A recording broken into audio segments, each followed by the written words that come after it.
being an entrepreneur, when you wake up in the morning, it's up to you really whether or not you're going to perform, and it's up to you. And so, how do you stay engaged? How do you stay productive? What's the mindset around that? Yeah, man. I have so many, so much so that I have I have a resource called High Value Productivity Hacks, which is a part of my premium program, the High Value Designer System. It's a bonus, but I have like it's 20 something hacks, but I'll share a few of them with you. So one is I track my time, like pretty much everything that I do, with a tool called Toggle. So it's TOGGL.com, because you can tell me I wasn't working like 60, 70 hours a week in design. And when I started tracking my time, I realized that I wasn't. I was barely getting 30, 40 hours like actual time on task. You know what I'm saying? It may have even been less. So I realized, okay, there's a lot of time that's unaccounted for. You know what I'm saying? Maybe scrolling on social media, maybe distracted, maybe running out to grab something to eat. You know what I'm saying? That time adds up.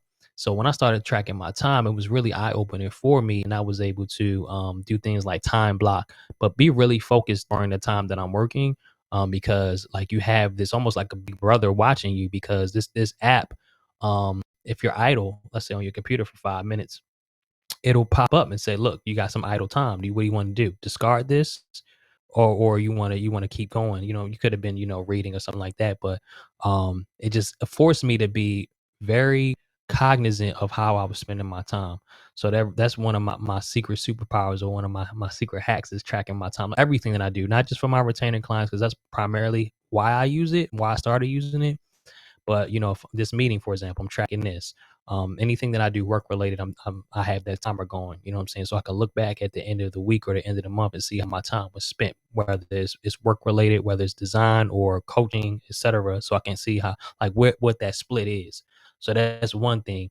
It's another one. It's maybe a little funny, but something that's made a tremendous impact on my productivity, is this may be controversial, is blocking the shade room on Instagram.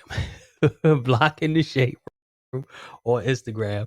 If you're familiar with the shade room, you know what it is. If you're not, it's like a gossip website, like black celebrity news and stuff. And I'll be honest, that's one of my weaknesses. I still check TMZ regularly, so I'm not fully out of the matrix when it comes to the celebrity. I don't know what it is. That's one of my things. I don't know why. But blocking the shade room definitely helped, because I will find myself on there like daily. Who knows how long I'll be on it, just to see what's going on. You know what I'm saying? Just being nosy and unproductive at the end of the day.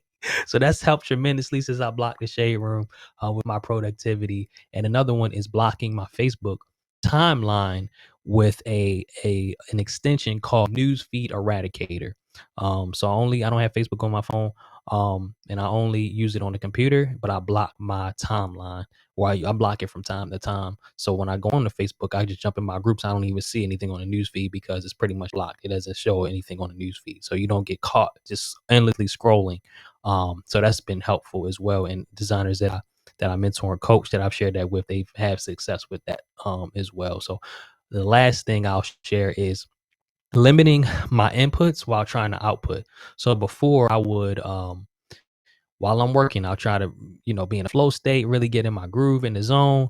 But I'll be listening to audiobooks, or having YouTube up. I like these property tours, like these mansions. That's one of my things that I really like, or like, interviews, podcasts, and stuff like that. But I would stop, specifically with especially with podcasts and ebooks, or like audiobooks. I would stop, take notes, or my mind would be start to think about what they say. Like, you know what, that would be good to share with my audience, or my list, or just take that note, or it helpful for me in my life.